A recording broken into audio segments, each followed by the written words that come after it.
Olivia de Havilland, once called the gentlest face of classic Hollywood, embodied kindness, poise, and resilience. Her luminous eyes, calm voice, and performances filled with self-sacrifice captured audiences worldwide, yet the woman behind the roles was far more formidable.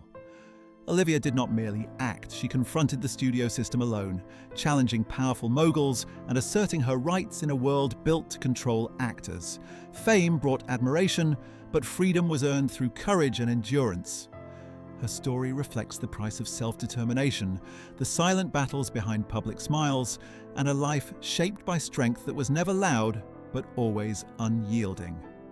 Early life, from Tokyo to California. Born in 1916 in Tokyo into a British family, Olivia Mary de Havilland experienced a childhood of contrasts.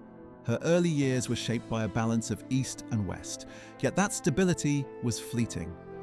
Her father soon left the family, leaving Olivia and her sister under the care of a strong-willed, severe mother. Relocation to California severed ties with their former life and introduced years of uncertainty. Discipline and ambition dominated the household, with little room for tenderness. A stepfather's strict opposition to acting intensified the tension. From this environment, Olivia learned the power of silence and the value of resolve in solitude, lessons that would guide her through Hollywood. Sisterhood and early rivalries. Olivia's relationship with her younger sister, Joan Fontaine, was defined by rivalry and comparison. Born just over a year apart, the sisters grew up in constant competition, with familial affection undermined by jealousy. Childhood clashes were not trivial. They foreshadowed a lifelong tension that would persist into adulthood. Joan often felt overshadowed, while Olivia carried the responsibility of strength and self-preservation. The home environment reinforced the need for Olivia to assert herself, shaping a personality that balanced endurance with independence. These early lessons in competition, resilience, and self-reliance would later inform her approach to Hollywood, where control and assertion became necessary tools for survival. Discovering the stage. The school stage became Olivia's sanctuary, offering a rare space to exist freely. Acting was more than a hobby. It was a lifeline from familial pressure and rigid control. When presented with an ultimatum to abandon acting or leave home, Olivia chose independence at a young age. Her decision was deliberate, a first act of self-determination that defined her future. Leaving home, she stepped into life prepared for uncertainty. Her early stage work, including understudy roles at the Hollywood Bowl, taught her observation, discipline, and patience. When fate thrust her into a lead performance, she proved herself capable, attracting attention that would launch her professional career. Early career. Navigating the studio system. Olivia's entry into Hollywood came through Warner Brothers in 1934 to 1935, under a contract that limited pay and gave the studio near total control.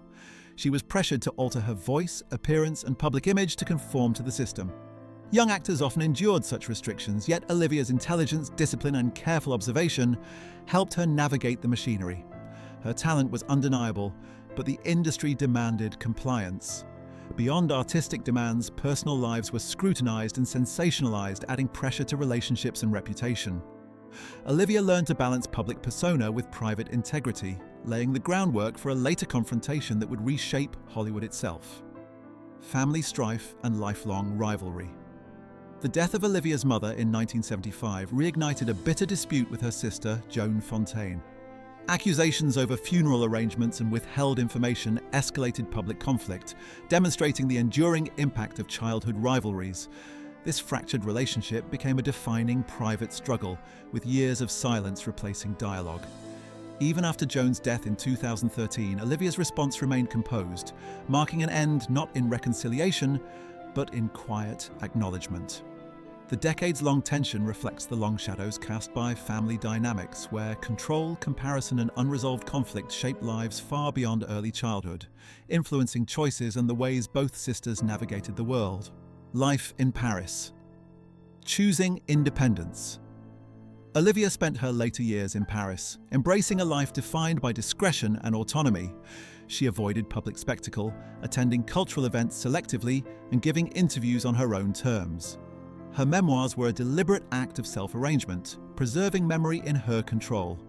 This period of life demonstrates her lifelong commitment to dignity and independence, living free from the pressures that had once constrained her. Even in old age, she maintained boundaries and asserted her rights, exemplifying a consistent principle that freedom and self-respect were worth defending, even if it meant solitude and restraint in public life. Final confrontations. Protecting reputation. Even at the age of 101, Olivia challenged portrayals of herself she deemed inaccurate. She sued FX networks over feud, objecting to a depiction that mischaracterized her. Though the ruling was unfavorable, the lawsuit emphasized her dedication to personal dignity. It sparked broader discussion about creative responsibility, image rights, and the ethics of portraying real people. Olivia's insistence on fairness extended beyond personal grievance, reinforcing her legacy as an advocate for integrity. Her actions demonstrated that the principles of self-respect and professional autonomy, established decades earlier, remained central to her life until the very end. Recognition and honors. Throughout her later years, Olivia received prestigious awards recognizing her contributions to the arts. The United States awarded her the National Medal of Arts, France honored her with the Legion of Honor, and the United Kingdom named her a Dame Commander of the British Empire. These accolades, arriving late in her life, reflected international acknowledgement of both her talent and her courage in challenging systemic control. Yet these honors did not change her way of life. They served to confirm her place in cultural history. Her recognition was not merely about fame, but about respect for the dignity she had preserved against considerable odds. Enduring legacy. Olivia de Havilland passed away in Paris in 2020 at the age of 104, the last surviving principal cast member of Gone with the Wind. Her legacy transcends awards, lawsuits, or public feuds. It lies in the doors she opened for future actors, in the assertion that artistic talent cannot be controlled indefinitely, and in the demonstration that human dignity is not negotiable. Olivia's life showed that strength can be quiet, courage measured, and freedom costly. Her influence endures whenever an actor claims agency over their work, proving that the impact of one determined individual can reshape an entire industry. On-screen reflections of character. Olivia's characters reflected her own inner strength. Melanie Hamilton's resilience, Catherine Sloper's quiet dignity, and other portrayals conveyed complexity through subtle gestures rather than spectacle. These women, like Olivia herself, endured challenges with intelligence and control. Her performances emphasized internal struggle over outward confrontation, offering audiences an enduring example of endurance, thoughtfulness, and moral courage. Beyond entertainment, her artistry reinforced a philosophy of self-determination, illustrating that personal integrity and discipline are as powerful in life as they are on screen. Olivia's work remains a testament to the quiet force of character, mirrored in the roles she embodied. Private strength and discipline. Olivia's personal life echoed the qualities of her characters: discipline, resilience, and careful boundary setting. She maintained dignity without seeking public approval, accepted defeat when necessary, and defended her honor without display. Her approach to life exemplifies a rare consistency between public and private selves.